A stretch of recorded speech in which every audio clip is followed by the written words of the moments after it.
Okay, good morning. So we're up to Siman Shin Aleph Halacha Tes Zayin. So today what we're going to be talking about is a person using a walking stick, a cane, a wheelchair, all these sort of things. So it says the Mechaber in Siman Tes Zayin, Kitea, a person who is an amputee, She'en yochel leilech klal al sheikov, ele yeshev al kiseh. He can't walk unaided, and he's sitting on some form of like a chair. Now this is not the wheelchair that we understand. This is a special type of chair that he uses, and he uses his arms to sort of shift the chair, like you've seen pictures maybe in the Mishnah and things like that. And when he wants to sort of move forward, nismach al yodov va'al sheikov v'nitchaf lefonov, he sort of propels himself forwards by resting on his arms and his thighs. Va'oses smochas shel eitz. And he puts sort of supports made of leather for his, or wood, for his the tops of his thighs or his legs, hatzluyim, which are sort of hanging down. And when he rests or leans on his hands, and propels himself forwards, nishan gam al raglov ktsas, he's a little bit rests on his legs as well. Those types of supports, ein yotzin bohem b'Shabbos. You can't go out in the street with them on Shabbos. The ID ditzluyim, since they're not, they're sort of hanging and they're not grounded. Zimnin de mishtalfi, they might slip from his legs, and he may forget and he may carry them. But a chair or something which is in his hands, which is propelled by his hands, then mutalotses. Okay, let's just finish off the mechaber. Kiter b'shtei raglov, if someone has lost both legs, or mahanech al sheikov, and is sort of walking on his thighs, val arkavosov, or his knees, v'oses smocha shel ola sheikov, and he's got supports, prosthetics, yotzit bohem b'Shabbos, he can go out with them on Shabbos. Okay, says let's just do the Mishnah Berurah up to that point. Sifkot and Zayin. V'safsalim haktanim shebiyodov. Hainu shenishon aleihem. He's leaning on them as he's propelling himself forward. V'shari, that would be allowed. V'hudum dumya the chigar imakal b'sif yudayin. That's like what we're going to see in the Shem and Yudayin, that a person who is lame can walk with a stick if he can't get about otherwise. Yetzi ben b'Shabbos the lo shayach kan dilma mishtalfi. Because in the latter case, they're sort of stuck onto his feet, and therefore we're not worried he's going to take them off. Okay, now back to the Ramah. V'chein mutalot says b'minal shel eitz sha'regel nichnas bay. If a person has clogs, these wooden shoes, and his feet go into it, that you're allowed to use to walk in those in the Rosh Hashanah. V'lech lemechash sheyipal. We're not worried that they may fall off. V'chein b'pantanas, which are basically slippers. The mishtalfi b'meheira. What? Yeah, he said they're translated as slippers, the things you wear at home. The mishtalfi b'meheira, because they slip off very easily. Or memela, and then inevitably you're going to end up sort of losing them and carrying them, and there's a problem of heitzah. V'yesh machmirim v'eisrim, and there are those. Sorry, so the first opinion is you can go out. Then v'yesh machmirim v'eisrim, because they might slip off quite easily. So can you walk with slippers in the Rosh Hashanah? We'll see more in the Mishnah Berurah, but those are the two shittas in the Ramah. A person shouldn't walk barefoot on Shabbos, in a place where they don't walk barefoot.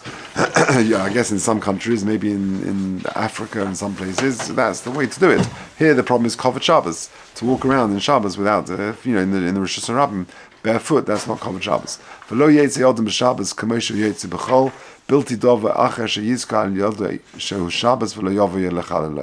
That you shouldn't wear other things that are not going to, you might come to take off or to show or to remove, and you might come to carry them on Shabbos.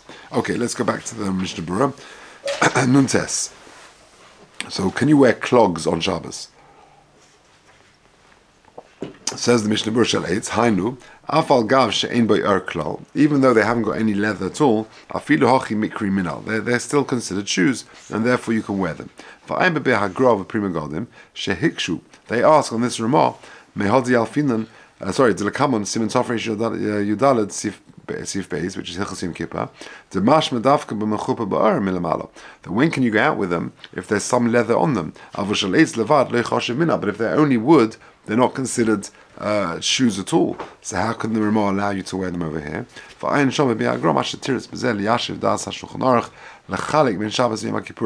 He makes a difference between Shabbos and Yom Kippur. There are different criteria. Yom Kippur, you can't wear shoes, and therefore these wooden only are not considered shoes. But here, the concern is whether they're going to slip off, and we're not worried about that. That either way, la halacha, whether he's answering the question, either way he goes out the Ramban, that they're not considered a proper shoe even regarding Shabbos. Okay, v'chein bepantinis. Now what are they? Hainu mashekerim b'shanenu.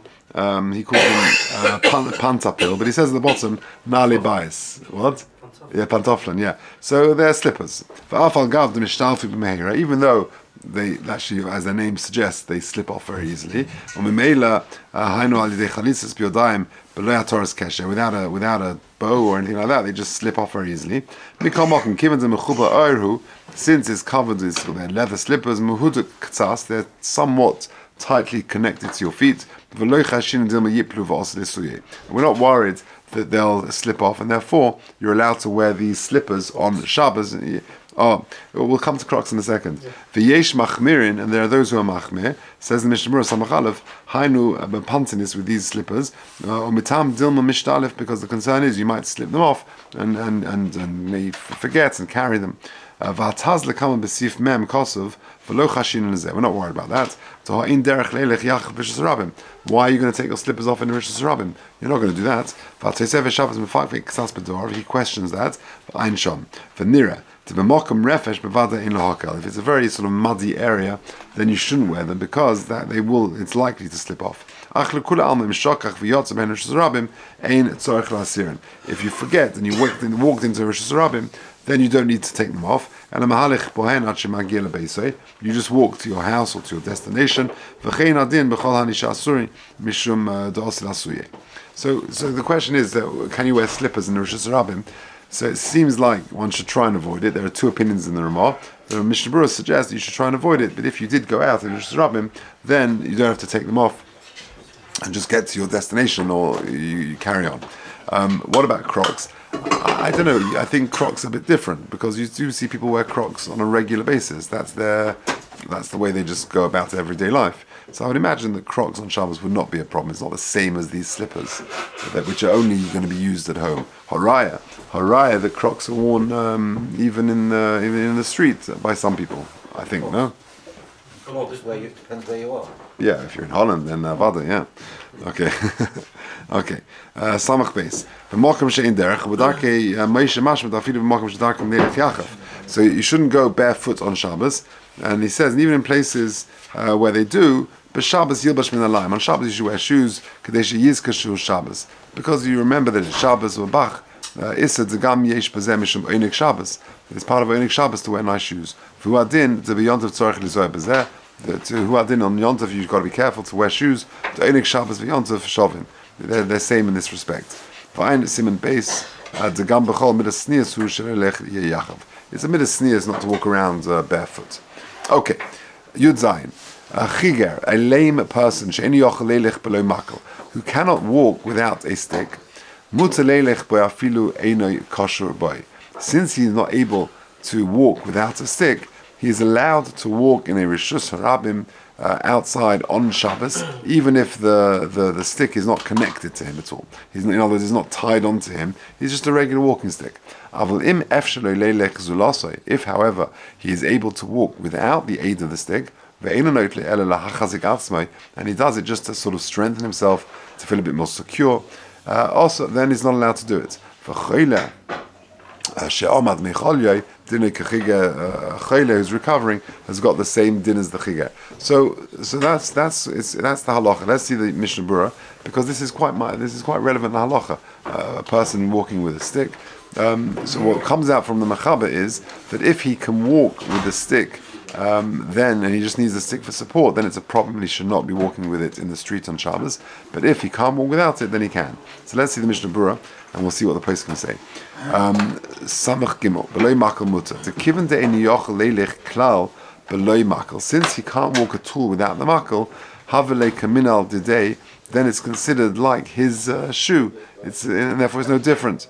Aval im efsha v'chein zokein ha'ilech b'beisei below makal. If you have an older person who in his house he walks around without a stick, and outside in the streets he needs a stick, because he's weak, and he does it to sort of secure himself, to support himself, even though his body might be sort of shaky a little bit and is a bit doddery on his legs, still also he's not allowed to carry that stick or walk with that stick outside on Shabbos. It's like a masui because it's got a din of a masui. Because at home he's going without it, and therefore he can't use it. If, however, he has become his age so much that it's impossible for him to walk without it, then it would be mutter for him to walk outside in the street with it. Okay, samachay ve'ena noitloi ucheshehadam hailech b'makom sheyesh chashash yipal machmas sheyadu geshamim v'makom meshuba. If it's a slopey place or it's a slippery place, it's been raining or something. Oishailech b'chorif hamayim haniglodim shekerin ice. He's walking on an icy place, or pachat shema yipal, and he's worried he might fall. Mutzah gam kein lot seis b'makol. He's allowed to go with a stick. The domi lechiger, because he's got a din of a chiger that he wouldn't be able to walk otherwise without it. He says that doesn't really sound right to me. That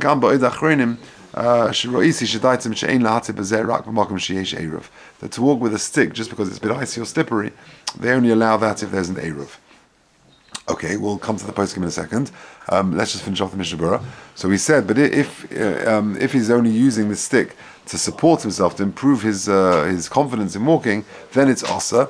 Afilu, says the Mishnah Berurah Samach Vav, v'afilu hu makel tiferes shenois lekoved. He's using like a Rebbe stick, like with a stick with a bit of a silver top on it, and it's a covered thing. We don't see it so much nowadays outside the, but you see in the pictures of old, in Marienbad, in the pre-war Europe, people, dignitaries, Gavirim, would they'd walk with a stick. It's like a badge of pride. So if it's makal tiferet shenois covered, that is osa. The afshu tachshit, even though maybe you could argue that it's a tachshit, it's an ornament, it's a jewelry item. Lo hetel b'lis v'tachshit b'yodei. We don't allow you to carry a tachshit in your hand. Valkein mashenogu achashuvim lotzes makal shebiyodam. When you see dignitaries walking around with the makal, asurim lotzes ben b'Shabbos chutz le'eruv. They're not allowed to walk with those sticks on Shabbos outside of the eruv. Avol toicha eruv mutzim noisel covered, but in the eruv it's okay. It's not mukta. Sheyesh be'tzorech k'tzas, because there's some tzorech for it. There's some need for it. Avol b'lei tzorech klal ikka zilus of the Shabbos. It's a zilus of Shabbos if there's no need for it whatsoever. And then we added the chayle who's recovering has got a din of a chiger. Hainu de tolu gam kenim yochel elech b'li makal. I.e., the same thing. Can he walk without the makal or not? If he can walk without the makal, then it's asa. If he cannot walk without it, then it's mutter. Now, what about if he has pain? So it's the same gedder. It's the same gedder. If he can walk without it, then there seems to be a problem. And but if he needs it to walk even inside the house, then he's okay too. Is pain needing to walk? In other words, in the street, you mean? Yeah. Let's say he uses the stick, and the stick uses it of pain. But he can still walk without it. It's just painful for him. Yeah, I don't think it's different. I'm not sure, but I don't think it's different to someone who's doing a lahachasik atzmai. Yeah. Okay. Thank God for Eruvin, huh? Yeah. Take a look at 49. So a couple of very interesting things. So first of all, 49. So v'af mish yochel aleches lolei ezras hamakol. You know what? I'll tell you what. I've got a better idea. Let me read to you, rather than go through the footnotes here. I'll read to you from the Simcha Bunim Cohen. He's got a little section on walking with a cane or with crutches, and also wheelchairs. That's all relevant. I'll just read to you from here. It's a lame or elderly person who cannot walk without the aid of a cane is permitted to go outdoors with it on Shabbos. This is permitted even though the person carries the cane, for since he cannot walk without the cane, it is regarded as an additional limb. So that's what you've just seen. However, if the person walks around inside the house without the aid of the cane and uses it only when he goes outside, it cannot be considered a limb, since he is capable of walking without it. Thus, he is forbidden to go outdoors with it. Okay, now a lot of people don't realize this, but that's okay. Likewise, it is forbidden for a person who is in danger of falling because of a slippery or icy roads to go out with a cane on Shabbos. Since he can walk without a cane in normal weather conditions, it cannot be considered a limb for him. And the same applies to using crutches outdoors. So if a person's broken his foot or something and he can't walk without the crutches, then he's allowed to use them. But if he can hobble around and get around without the crutches, he can put a little, you can walk around at home without. So then he can't. Now, what about so that's just that's all comes out from what the Mishnah Berurah says over here. Now, what about a wheelchair? So there is a dispute amongst poskim whether a person who cannot walk is permitted to go outdoors with a wheelchair, which he himself pushes by turning the wheel. Some poskim rule that the wheelchair is similar to a cane and can be considered a substitute limb for that person. Others, however, maintain that a wheelchair differs from a cane in this regard, because whereas a person actually walks with a cane and uses it in the fashion of a limb, he merely sits in a wheelchair and is transported along with it. By wheeling the chair, he transports it 4 amos in a public domain. So what should you do? So he says, ask a posek. One should consult a halachic authority concerning this matter, and also concerning the matter of whether you can have a Gentile push the wheelchair. So this is a big sugya. So regarding canes and crutches on Shabbos, if you can walk without it, then you're allowed to. If you can walk without them at home or other places, then there's a problem. If you can walk with them, What I was trying to say, yeah. If you can walk without it, then there's a problem. But if you need it, even at home, then you're allowed even to go out in the street with it. And wheelchair, there's machlikas. But at home, the only reason you don't need it is because you see people. It's like holding onto the furniture. So right. So then, if you look, let's just do the footnote 49. Now, maybe what you just said, I think, is what he's referring to in 49. Right?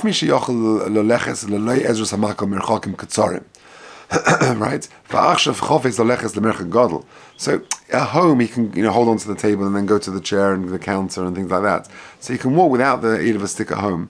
But if he's walking longer distances, he can't go without the stick. So then in that situation is okay.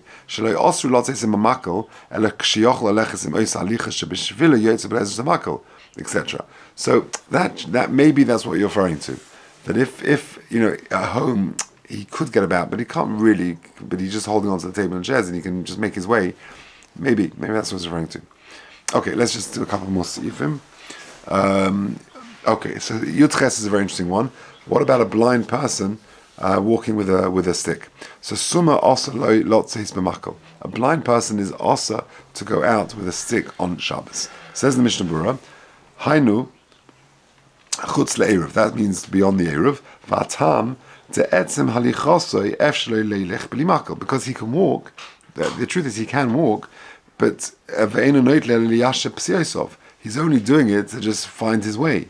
So therefore, that's considered carrying. Now, if you look at number 55, what about a blind person walking with a dog, a guide dog, a blind dog?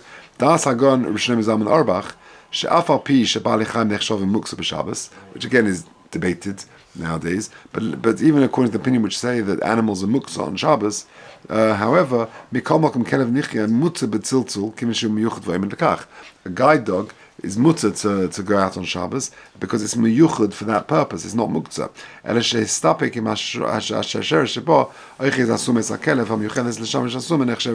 Okay, but the chain, you've got to be careful. Whatever, the chain is a separate issue. But if you look at 56, it's on the next page. But if the blind person is not familiar with the area where he's walking, and without the aid of a stick, he will certainly fall. So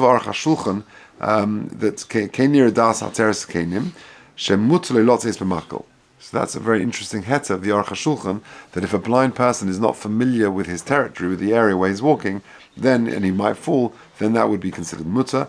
Me'idach b'shmir Shabbos, he brings them areas, mistapik was there, and therefore you need to ask a shelas chacham.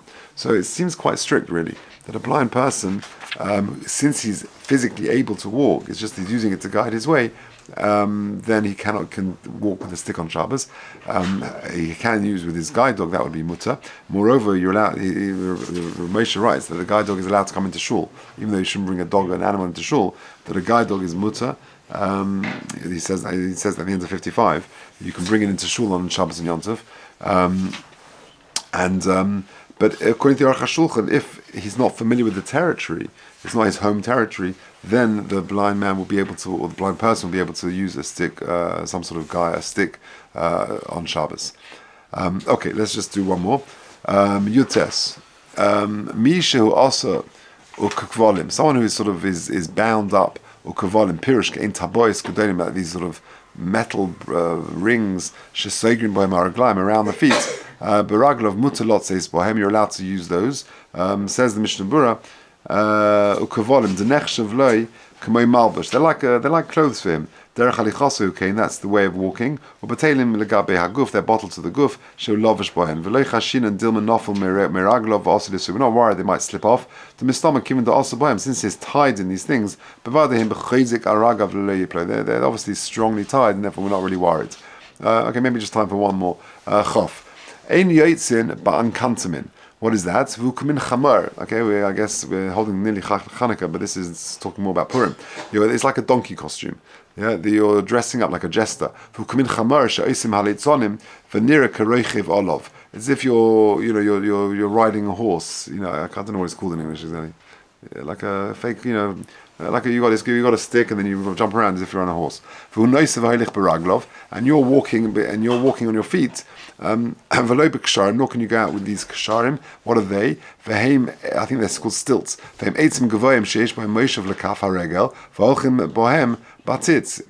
Mishnah, the Gemara talks about you're going over a very muddy, swampy area, so you go on these big stilts, so that you must be very skilled to do this, that you can walk on these stilts over a muddy area, so that your feet and shoes don't get dirty. Nowadays we think of jesters who are walking. We actually had one in school yesterday. We had like a Chanukah carnival in the girls' school, and you had this guy also walking on these stilts and doing all these things. V'lo farme, what are that? What are they? V'hem kamin suras partsuf. They're like these masks. Shenoistim alaponim lahafchit hatinoikas. All for a good cause, I suppose, on Purim, to scare kids and things like that. So you can't go out with any of these items on Shabbos. Says the Mishnah Berurah, in all of these cases, the reason is these things are not really considered items of clothing. But if a person does go out with them, and so too in the previous case, potter, it's not a chiyuv deraisa, it's potter, it's potter, but also there's just a chazal with geyser on these things. Okay, Peseda.